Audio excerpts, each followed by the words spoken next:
And I pray for you and for your family that God bless us,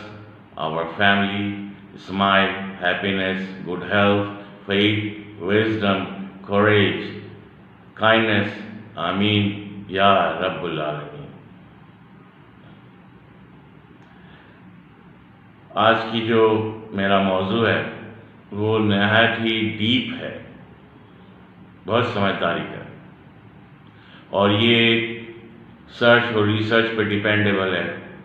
جنہوں نے search کیا ہوگا یا جن کو ریسرچ کرنے کا تھوڑا بہت انہوں نے اپنے طور پہ مطالعہ کیا ہوگا تو انہیں معلوم ہوگا کہ نبی صلی اللہ علیہ وسلم ہماری زندگی میں کیا اہمیت رکھتے ہیں، اور وہ رحمت للعالمین کیوں بنے، ان کی وجہ کیا تھی، اور کس وجہ سے ہم انہیں رحمت للعالمین کہتے ہیں۔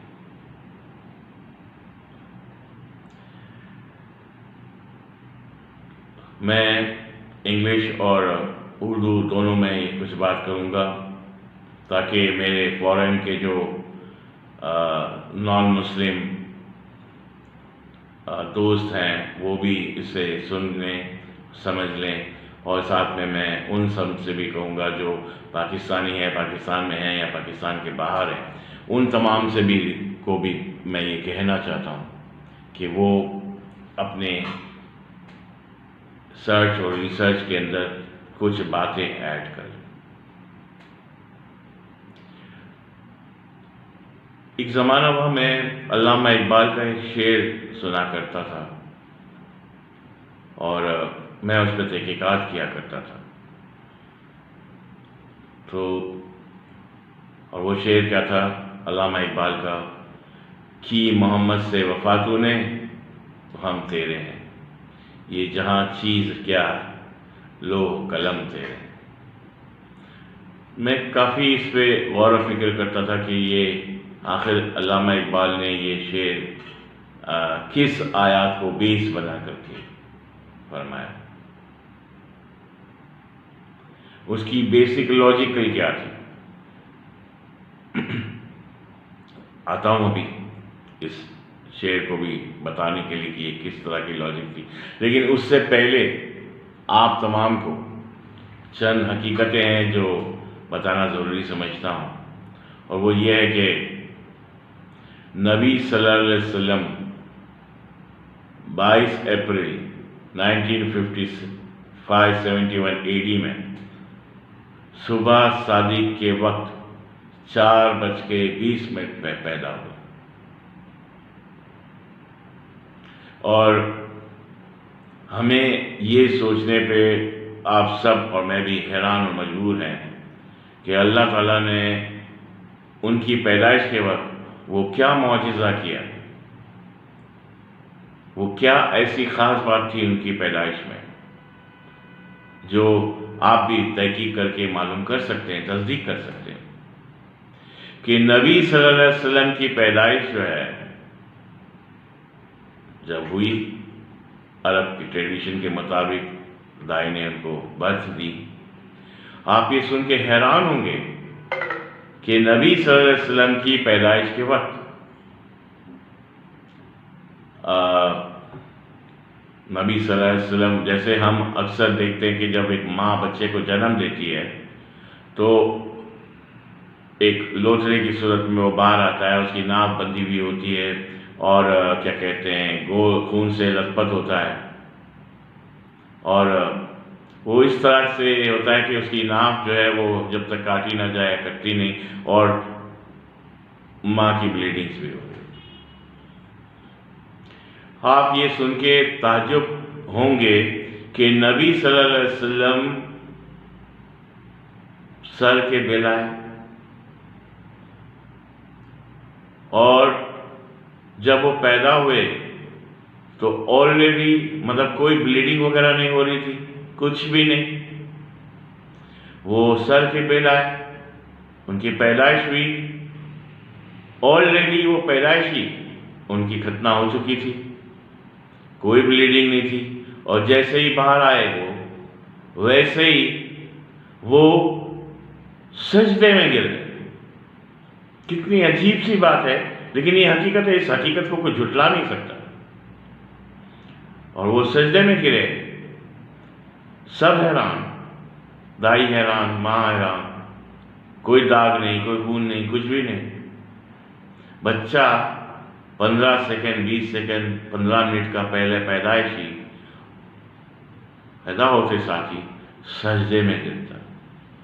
کافی دیر تک اپنے آپ کو سجدے میں رکھتا ہے، سجدے کی پوزیشن میں رکھتا ہے، اور پھر اوپر کی طرف ہاتھ اٹھاتا ہے جیسے وہ شکرانہ ادا کر رہا ہو رب العالمین کا۔ 3 شخصیت کے بارے میں ابھی اس وقت بتانا بہت ضروری ہے۔ حضرت عیسیٰ علیہ السلام خانہ کعبہ کے اندر تھے کہ ان کی والدہ کو حکم ہوا، مریم کو، کہ آپ جو ہے خانہ کعبہ سے باہر چلے جائیں، تو ان کی بچ باہر ہوئی۔ حضرت نبی محمد صلی اللہ علیہ وسلم کے چچا زاد بھائی حضرت علی ابو طالب، وہ خانہ کعبہ کے باہر تھے، انہیں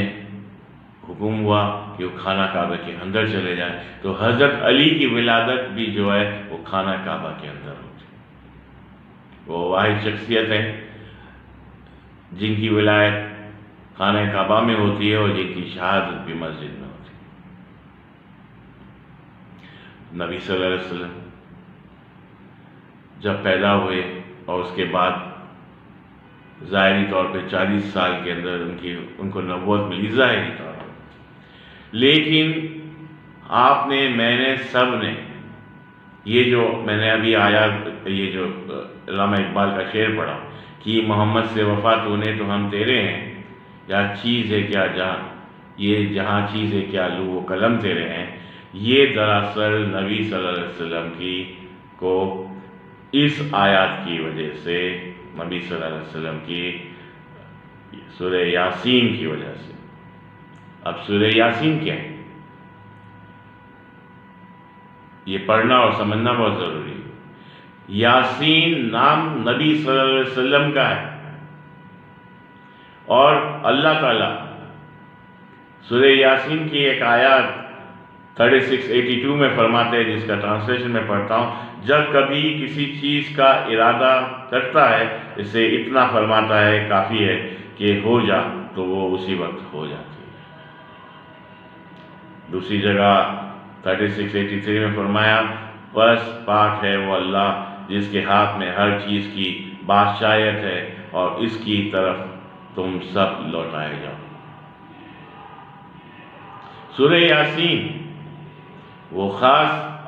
وہ سورہ ہے جسے ہم ہمیشہ پڑھتے ہیں، اور اس کے ساتھ اگر آپ اس سورہ کو جوڑ لیں، سورہ شمس کو، جو تقریباً 15 آیات پر ہے، تو آپ کو یہ پتہ چل جائے گا کہ اللہ تعالیٰ قسم کھاتا ہے۔ اللہ تعالیٰ ہمیں سمجھانے کے لیے قسمیں کھا رہا ہے، جس کی کچھ آیاتیں میں آپ کو پڑھ کے سناتا ہوں، اور وہ یہ ہے کہ قسم ہے سورج کی اور اس کے دھوپ کی، قسم ہے چاند کی جب اس کے پیچھے آئے، قسم ہے دن کی جب سورج کو نمایاں کرے، قسم ہے رات کی جب اسے ڈھانپ لے، قسم ہے آسمان کی اور اس کے بنانے والے کی، قسم ہے زمین کی اور اسے ہموار کرنے کی، قسم ہے نفس کی اور اسے درست بنانے کی۔ اور یہ پوری آیت آپ پڑھ لیجیے گا، میں ابھی نیچے پوسٹ کر دوں گا۔ ہم سائنٹیفکلی طور پہ ہمیں بتایا گیا کہ یہ دنیا، یہ زمین جو ہے، یہ کائنات جو ہے، اور یہ زمین کے جتنے بھی